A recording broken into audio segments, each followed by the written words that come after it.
Welcome back. I've been looking at my tanks and I've decided that this Nano needs a makeover. I like the sand in it. It's a little bit different in colour from the other two tanks that I've got next to it. So I'll retain that. But otherwise I'll do something completely fresh. And first of all I need to decide what to do. I have actually caught most of the guppies and moved them into two tanks. So I've separated the males and the females just to get a hold on the population explosion that was occurring. The tank on the far left is another Aqua One Nano. So all the male guppies gone in here along with some Cory catfish. So that's okay for now. I'll just leave that tank as I will with the Fluval Flex. I have just replaced the pump in this one. It was working alright, but it's always been noisy from day one, and I had another one about the same capacity, so I swapped them over and now it runs quiet. I wish I'd done that a year ago. I do like this plant here on the left. It's a water lily which I pulled from my pond. It's growing well and it's got some really interesting twists to its stems.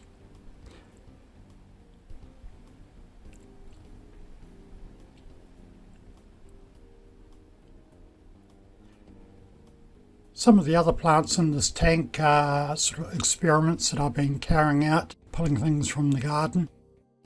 So I might just mention that a little bit later on in the video. My 850 white tank is doing well, although it is showing signs of overfeeding. I do tend to feed heavily on this one as I have a colony of Cooliloches which I very rarely see, and I always worry about them getting enough food.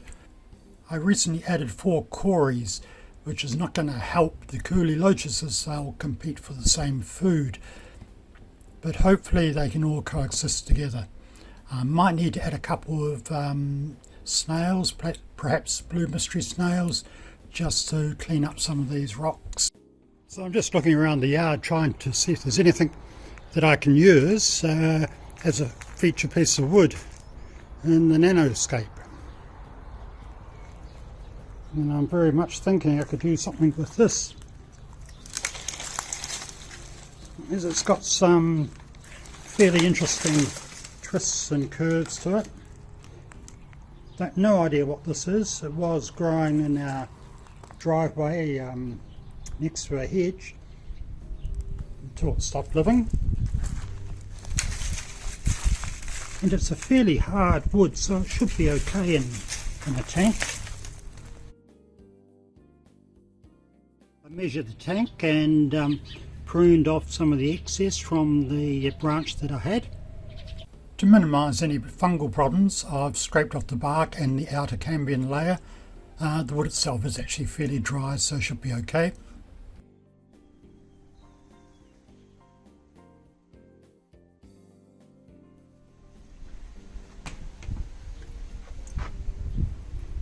I'll soak it in water straight away just to help reduce the buoyancy. So I've got some organic potting mix. So I haven't used this stuff before, but we'll see how it goes. Problem with a lot of organic mix is the blend is mixed with too much bark, which has a natural tendency to float. This is not too bad. As you no doubt gathered, I'm going to use this in the base of the tank and have a layer of gravel over the top. This method was used quite a lot in the past if you wanted to get good results from plants, but since then of course you've now got a wide range of commercial substrates available at a cost.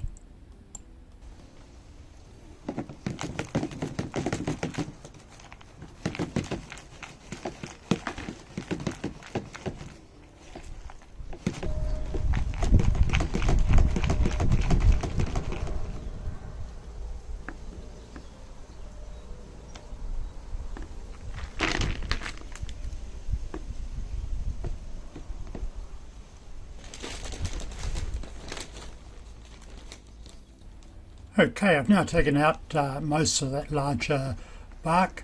That can just go in the garden, and what's left over in the tank.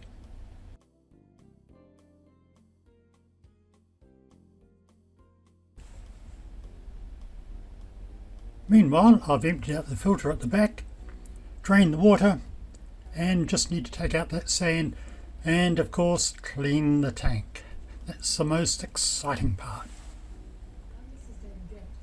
Well, you must admit that does look a lot better. There was a lot of stuff in that filter and a lot of stuff in that sand that took a while to wash out.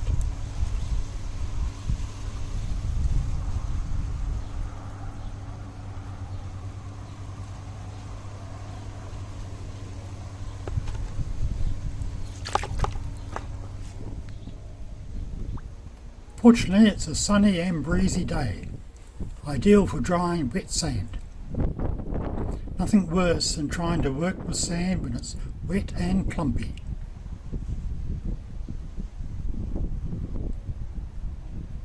I just have to make sure that the cat doesn't use this as a litter tray.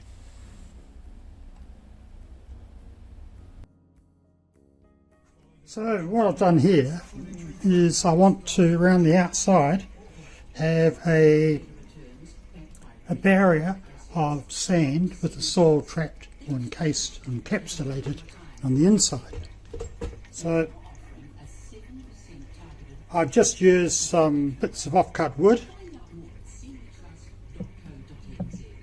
and hopefully that will do the job. So I've put in some soil, not enough yet, but I now need to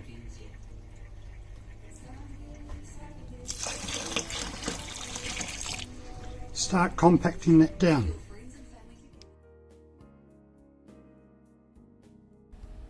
And this part makes the whole makeover really worthwhile. There's nothing quite like getting your hands all dirty making mud pies. Brings back memories. There is method to this madness, and that is to get out all that air. There's a lot of air encapsulated with that soil. Now, left to its own devices, it would gas off over a period of weeks, or some just may stay accumulated in there, and the likes of all that bark would make it just a little bit on the buoyant side. So squashing it down, getting that air out is really going to be beneficial. And I'll still leave it for another day just to soak, and then it won't smell so earthy, which is a good indication that most of the air has gone.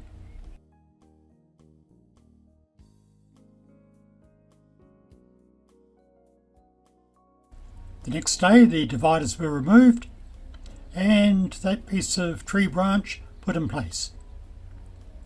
Somehow, even though I measured it, it was still a bit too big, but it was easily solved. I obviously hadn't allowed for the height of the soil. A couple of rocks would be needed just to hold down that branch until it was fully waterlogged. And speaking of the soil height, that is definitely too high. I've put too much in, but I'm okay with that because I'm really only playing around with this tank makeover, and it'll be okay for several months until I decide to rescape it.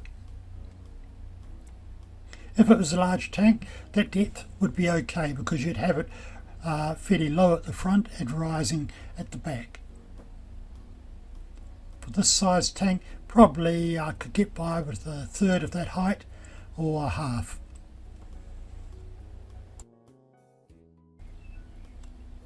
And I'll cut up a couple of food containers. These I'll be able to push into the sand, and they will just limit where the plants can spread to. Let's face it, if I was good at YouTube videos, I'd be living off your subscriptions, likes and sponsorship. And at this stage of the video, I would produce a tray of beautiful first-class plants and tissue cultures. And once planted, they would fully cover the substrate and make it look as though it had been there for months. But I live in the real world, and I have to make do with 2 dwarf Sagittarius and some hairgrass. Oh, but wait, there's more. I also get a clipping of gold Lysimachia, or creeping jenny.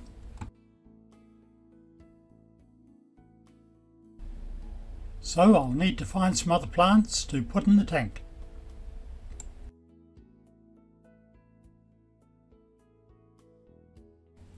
When I cleaned out this tank, I saved this little plant here. It's Cyrurus cineus, or sometimes called mouse ear or lizard's tail. Now, I bought this from a aquatic plant supplier some years ago, and although it survived, it's never really flourished. And growing next to it are some samples of what I believe is the same plant that I got from the garden. And these also seem to be surviving, but these ones really haven't had a good chance to transition, so I would normally expect their leaves to melt off.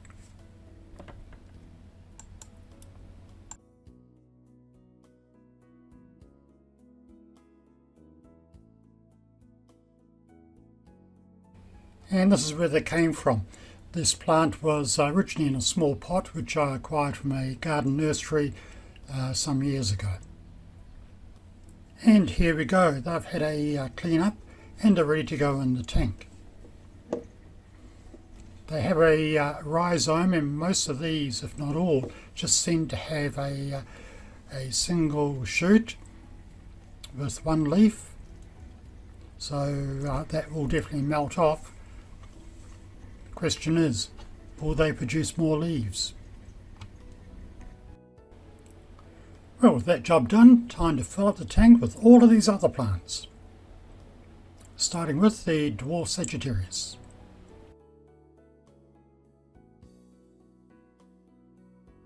So I've trimmed the bottom leaves off the Lysimachia and just cut off the very bottom growing tip because it sort of has a bit of a callus over it, and I think it'll root better with a fresh cut. So I've done that just below the node, and I'll just have that growing in this area at the back here. We'll see what it does. At least I can get it down into the soil mix. So I just started easing out these roots into growing, but I don't want to rip them too much. They'll survive better if I can put them in with their roots. So I'll just work on this and separate it. Okay, so I've teased it out into smaller clumps, and I'll just spread them out in the area in the tank and see how that goes.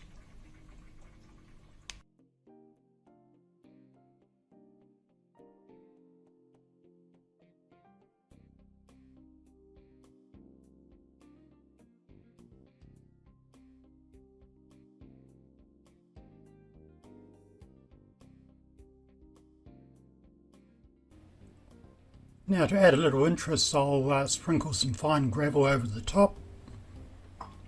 And that Cyrurus cineus is definitely going to die back and perhaps not reappear.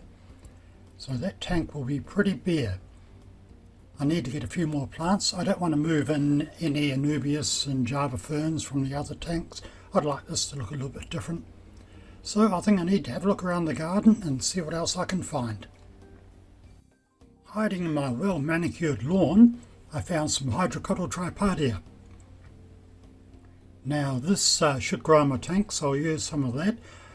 It's quite often used as a ground cover by trimming close to the substrate and pressing down to keep it compact. And I also found some Glechema heteroicea, and if you can't pronounce that, then you can call it Creeping Charlie. Bit of a weed as far as the lawn goes. I couldn't find any reference that it will grow in a tank fully submerged. I will try a bit, but not holding out much hope. I also have no shortage of this variety of Hydrocotyle, and I'm quite sure that it will grow no problem underwater. It's commonly called pennywort. This has given me a few varieties to play around with. The Hydrocotyle should work a treat, although I'm not too sure about the Creeping Charlie. And I think I'll walk down to a local stream and see what else I can find. Here we are, about 10 minutes walk from my house, and we've got a small stream which joins up with a slightly larger one. And hopefully in there we'll find something else for the tank.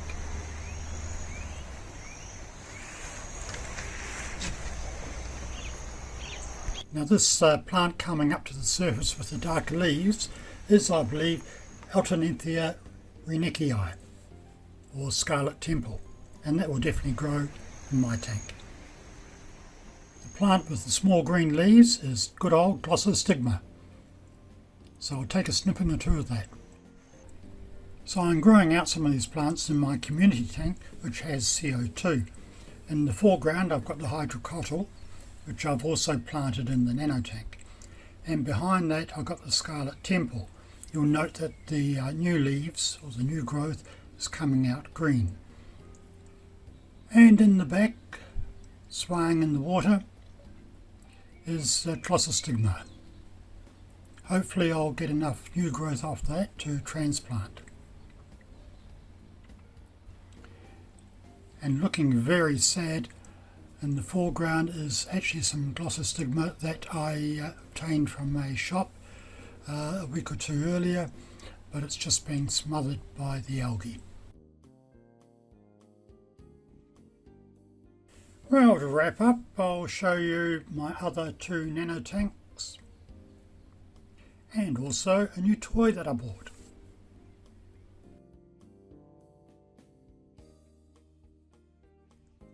In my flex tank I planted some of the Hydrocotyle in the right hand side foreground area.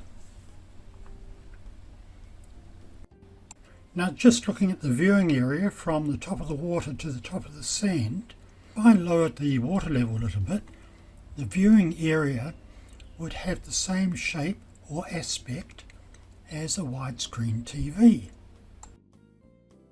Now that means I could watch my fish in HD. Now how cool would that be? I have added a few fish. I've chosen Hengel's Rasbora as they suit the smaller size of the tank. Well, originally I bought about 3 of these thermometers for use in my 5 tanks. Found they all had different variations in temperature.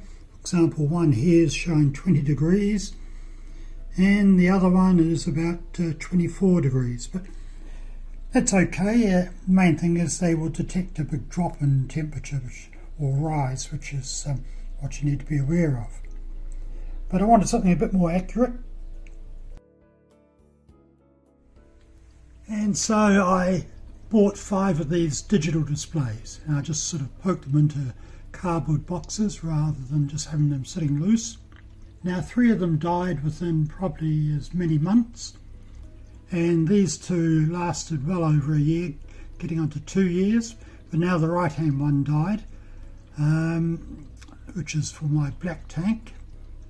So I'm down to 1, which is just for this white tank. So time to try something better. And this is my new toy, a laser thermometer, which I got off Amazon, fairly cheap. It's basic. So now I can easily just check the temperature. This one should come out cooler because it's temperate water. And I'm actually dropping the temperature of my tanks now. They were around 25 and getting around to 23.5, 24 degrees Celsius. So it's just a nice, easy, convenient and reasonably accurate way to check the temperatures. But the main plus is if I'm filling the tank with water,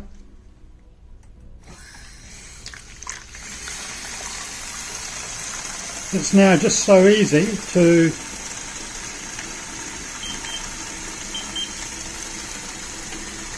sure I can see that. It's now just so easy to get an idea of what the temperature is. So this is the final product for now. We'll need to check back at a later date just to see what's growing and what's not growing.